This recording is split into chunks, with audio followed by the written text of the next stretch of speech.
Let's take it home. Tom Brady is set to appear on Howard Stern show next Wednesday, and Tom tweeted yesterday, warm weather, Tom lets loose. Let's do this at Howard Stern, followed by 2 laughing emojis. Shannon Sharp, are you surprised Tom Brady's going to do the Stern show? Skip Bayless, first of all, this is going to be Howard Stern's least appealing interview ever. Skip, you know when you go on that show, you talk about maybe some of your sexual partners you've had, maybe you pass gas into a microphone. Does anybody expect Tom Brady to be off brand? Tom Brady has a brand to protect. He will protect that at all costs. He's just going to go on there, yeah, I had great time, I had great teammates, had great coaches, yada, yada, yada.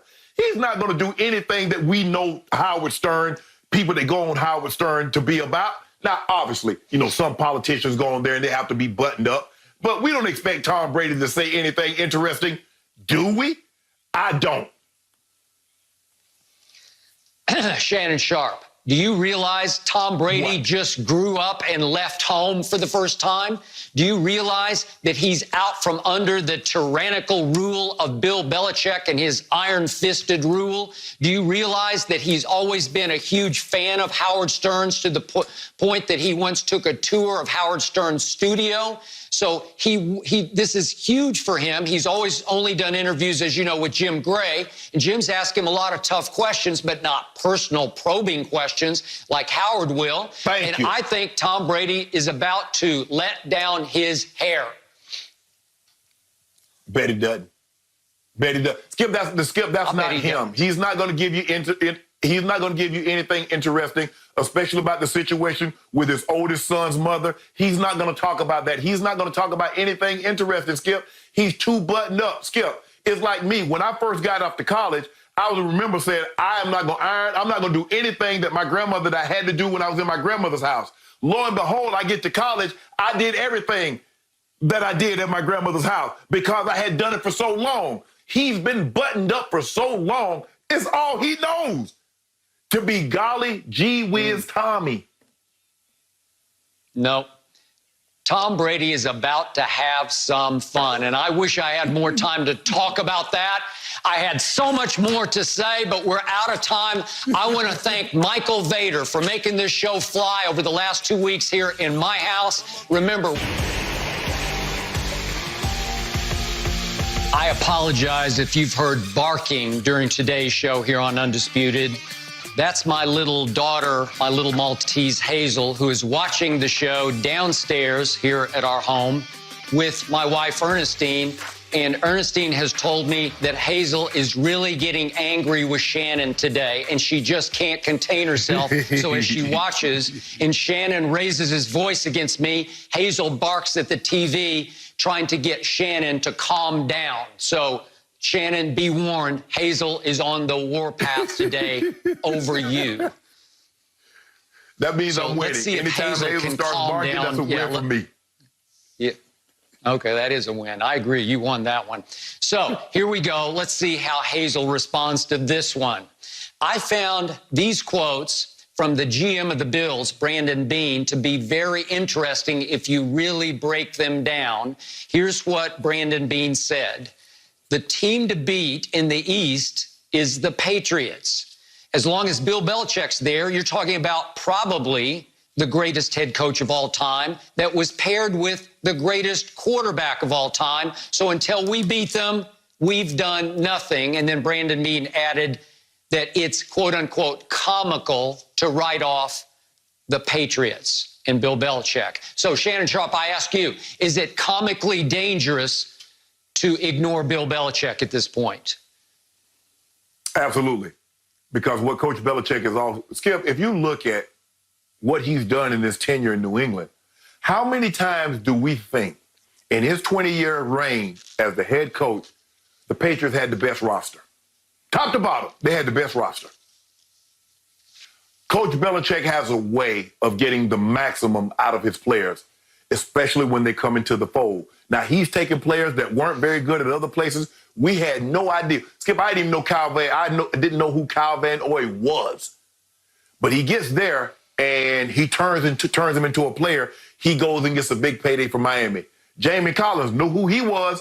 He goes to Cleveland, and he falls off a cliff.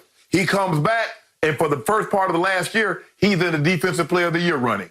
Stephon Gilmore was good, but Stephon Gilmore wasn't what he is now. Skip, the thing that really good coaches can do is that they set the temperature, they set the gauge of how things are gonna be done and how we're gonna play. They call it playing to a standard. Coach Belichick has set the standard. It doesn't matter who comes, it doesn't matter who goes. We play how we play. And although Tom Brady is no longer there, and he's a great, historically transcendent great player, that doesn't change how they're going to play. Now, it might affect the outcome of how many games they actually win, but you play to the standard. And Miami and Buffalo have something what we call now, Skip, expectations. Nobody expected Buffalo to make the playoffs. Now we expect them to make the playoffs because they did it last year, and the quarterback has another year up on his belt. Nobody expect to see, especially Miami, after they started trading away all their best players, Minkah Fitzpatrick, Laramie Tunsil, they got rid of some of their players, and then they started out terrible, then all of a sudden, they beat Philly down the stretch, they beat New England down the stretch. So now they have expectations with all those draft picks. So, right, absolutely, the New England Patriots are still the beast of the AFC East. So I'm going to reread part of this quote to you, Mr. Sharp. And the part that caught my eye was, as long as Bill Belichick's there, you're talking about probably the greatest head coach of all time. That was paired with the greatest quarterback of all time. Well, all those players went from nowhere to everywhere in New England, in large part because they had the greatest quarterback ever. And now, the last time I checked, Tom Brady is wearing pewter, the color of the Tampa Bay Buccaneers. He is no longer in Foxborough. There's no longer a security blanket for Bill Belichick to fall back on when he tyrannically treats his players the way no coach in the modern era could get away with treating players. But because Tom Brady was his buffer in the locker room, his strong leader, his all-time great leader, Bill could get away with any old cog. He could run players out of town, my way or the highway, and mix and match players in the offensive line or on defense or even at the skill spots and get away with it because he had the greatest quarterback of all time. Once you take that away, let alone they've lost 10 starters, including Tom Brady. And the last time I checked, Bill Belichick's done next to nothing in free agency. It's shocking how little he's done. The biggest move he made was to tag Joe Tooney. What are you? He's an offensive guard, and you tagged him.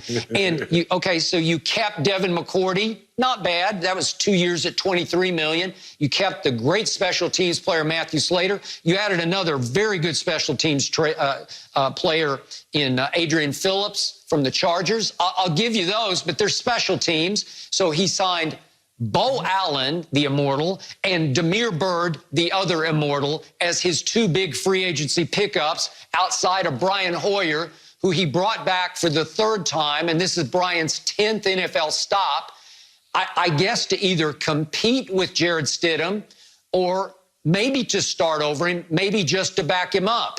But Jeff Howe, who covers for The Athletic, and he's covered the Patriots for the last 11 years, he reported 2 days ago that the Patriots have shown no interest in Cam Newton or in acquiring Andy Dalton. So, Jeff Howe points out, they don't have the salary cap space to go after either if they're going to command any kind of a contract, and Andy Dalton still has a year left on his contract. So the point is, it looks like, by all accounts, they're going forward with Jared Stidham in his second year, a guy who got yanked last year in a preseason game in favor of Tom having to go back in the game because Jared Stidham was so bad. And I've told you, I watched a lot of Jared Stidham at Baylor and at Auburn. And in the biggest games, in the brightest lights, I thought he went deer in headlights. I thought he lost some of his poise. He's athletic. He's got a nice arm.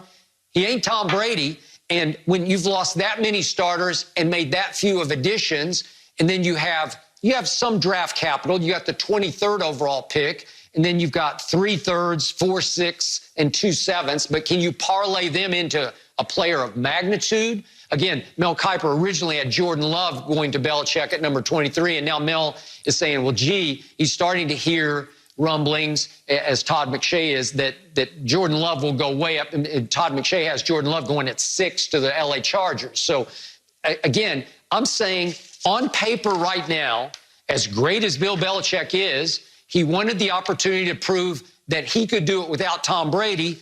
Well, this looks like a complete rebuild to me this year, and if he goes 8-8 with this roster, he should be the coach of the year, because I just can't see it. I don't get what's